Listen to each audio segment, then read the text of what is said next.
All the drinks. Dismissed. Now, imagine American television without MASH.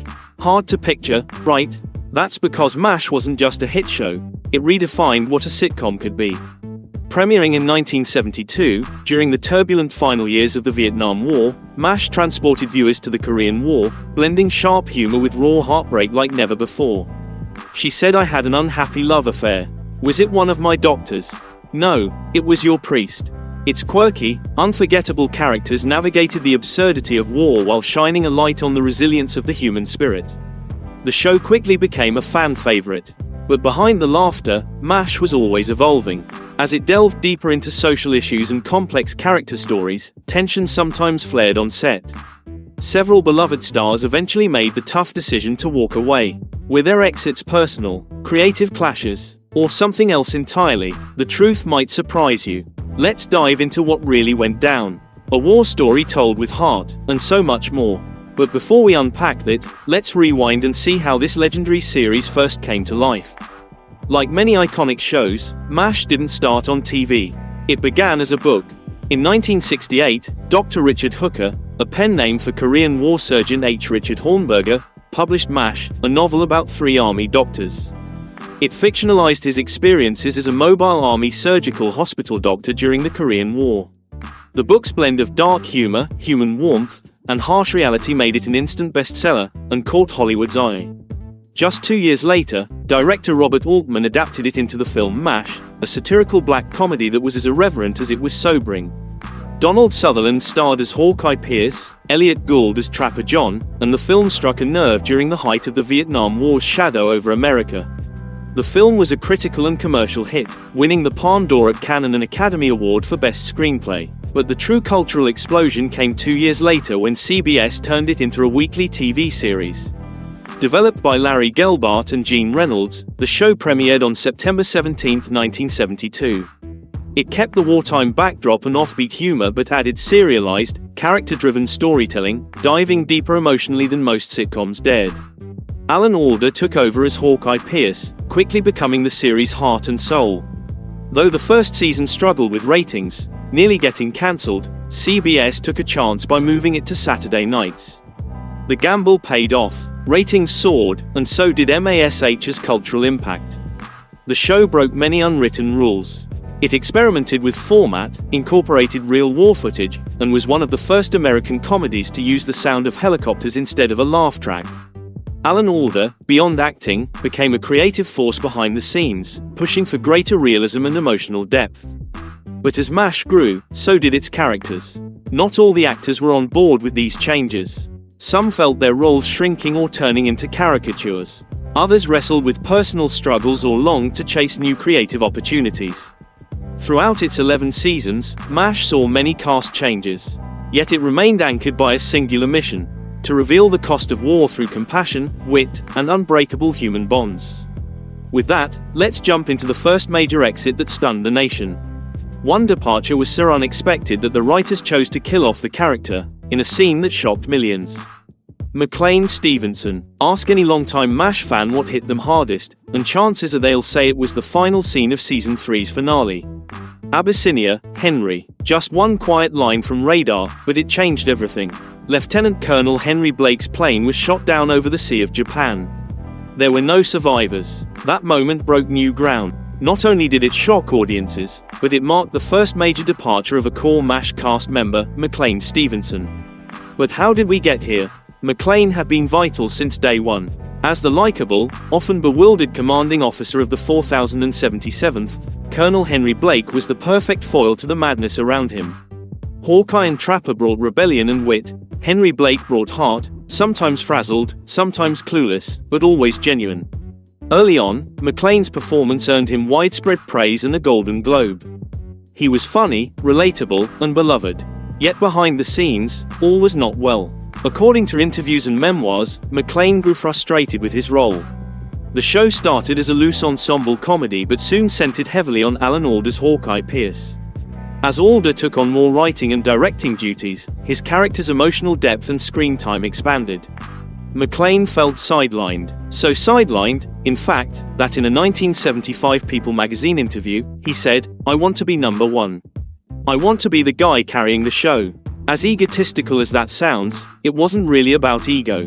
McClane had big dreams of stardom. He saw how powerful television could be and believed he had the charisma and talent to lead his own show. But Hollywood often pigeonholes actors, and McClane was falling into a role he didn't want. He wanted out of the second banana trap and ready to chase something bigger. He wanted to be the lead, the first. So at the end of season 3, McClane Stevenson approached the producers and announced he wouldn't be returning. And here's where things took a dramatic turn. Typically, when actors left sitcoms, their characters were gently written out, transferred, reassigned, or maybe sent off to get married. But MASH wasn't your typical sitcom. Creators Larry Gelbart and Gene Reynolds saw a bold opportunity. They wanted to remind viewers that MASH was, at its core, a war story. And in war, not everyone makes it home. This was their chance to drive that home like never before. What followed was the legendary Abyssinia, Henry episode. Henry Blake receives his discharge orders and prepares to head home. There's celebration, tears, hugs, a joyful farewell. For 25 minutes, it feels like a happy ending. But then the final scene hits like a thunderclap. Radar walks into the operating room, hat in hand, face grave. The doctors are mid-surgery when he breaks the news. Lieutenant Colonel Henry Blake's plane was shot down over the Sea of Japan. There were no survivors. What followed was an intense, deafening silence that echoed across America. No dramatic music, no laugh track, no helicopter sounds, just stunned faces and the steady beep of surgical machines. That moment changed TV history. It was one of the first times a beloved sitcom character was killed off, permanently and without warning. The cast's raw reactions were partly real. Only a few knew the ending beforehand. Alan Alda later revealed that Gary Burroff, who played Radar, was the only actor told in advance so he could prepare. Everyone else was caught completely off guard. As soon as it aired, the episode sparked an immediate and intense reaction. CBS was flooded with thousands of letters, some praising the show's honesty, others furious that such a beloved character was taken away so suddenly. Some accused the producers of going too far, but Larry Gelbart defended the choice, saying, "We wanted to say that not everybody gets to go home." And Henry Blake didn't. So, what happened to McClane after leaving MASH? Let's just say reality wasn't quite what he expected. At first, things looked promising. He signed a lucrative deal with NBC, ready to carve out his own path. He starred in the McClane Stevenson Show, a family sitcom built around his warm charm. It seemed he was on his own terms, making a name in the industry. But it was short-lived. His show was cancelled after just one season. Second attempt, Hello, Larry, did even worse. Despite heavy promotion and high hopes, it was critically panned and later became a punchline. Looking back, McClane would admit regret. In a 1983 Los Angeles Times interview, he said, "I took myself out of the game." It wasn't just the failure of his new shows. It was the realization that MASH was a once-in-a-lifetime phenomenon. The cast, the writing, the impact, it was lightning in a bottle.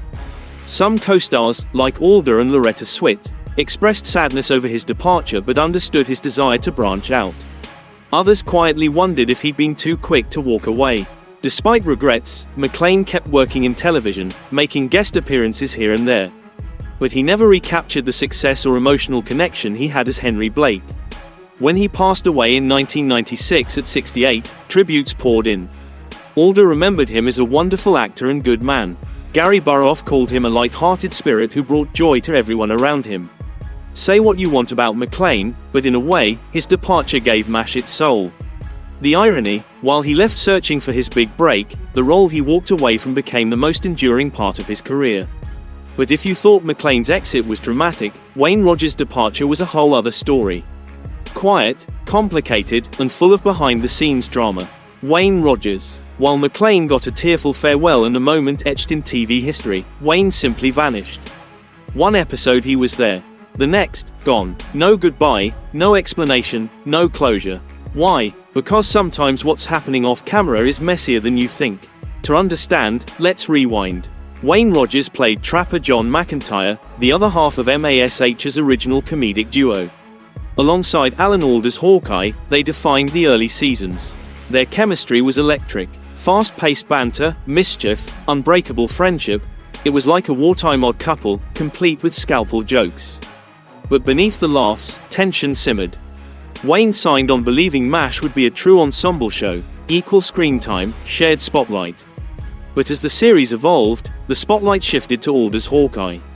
Hawkeye became more than co-led, the show's moral center and emotional anchor. Alder's growing role as writer and director pushed this even further. At first, Wayne didn't mind. Off-screen, they were reportedly friendly. But it wasn't long before he felt sidelined. Alder's character was maturing and evolving, while Trapper John seemed stuck in place. In interviews, Wayne explained it wasn't ego, it was about storytelling integrity. He said simply, Trapper didn't have much to do. He was one half of the inseparable duo. And then he became the guy who just nodded along whenever Alan spoke.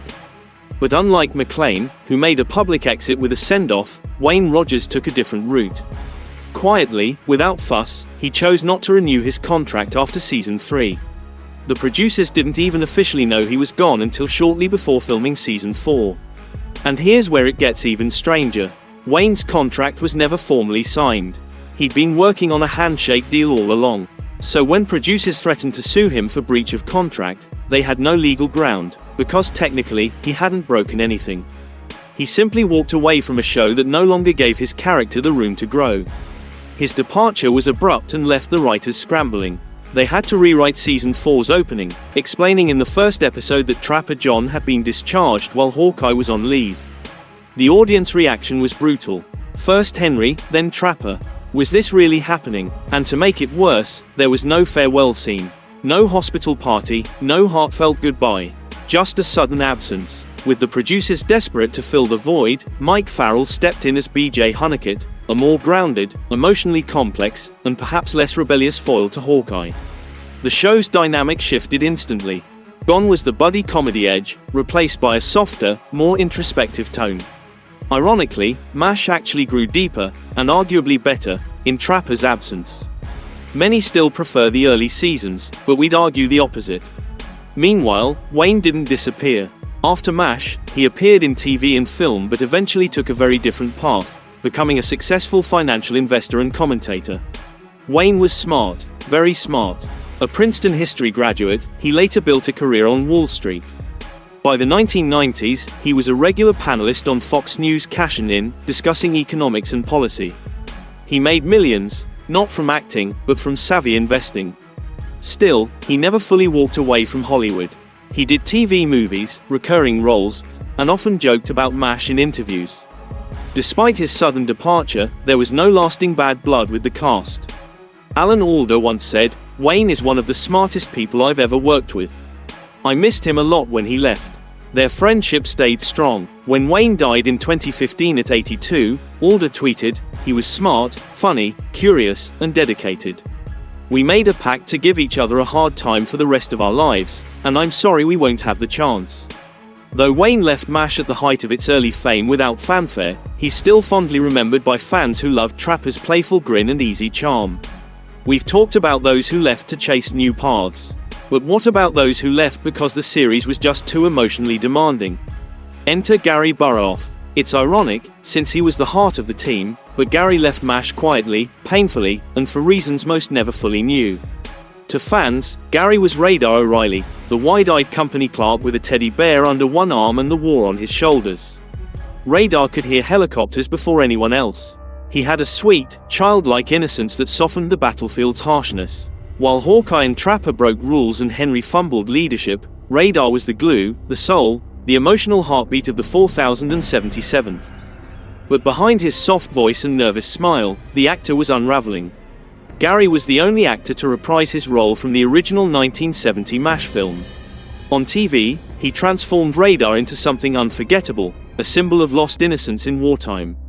His performance was so iconic, many said he was irreplaceable. Yet by season 7, cracks showed. Gary was struggling, personally and professionally. The grueling production schedule, combined with his perfectionism, wore him down. He battled anxiety and depression, rarely talked about then, but deeply impacted his work.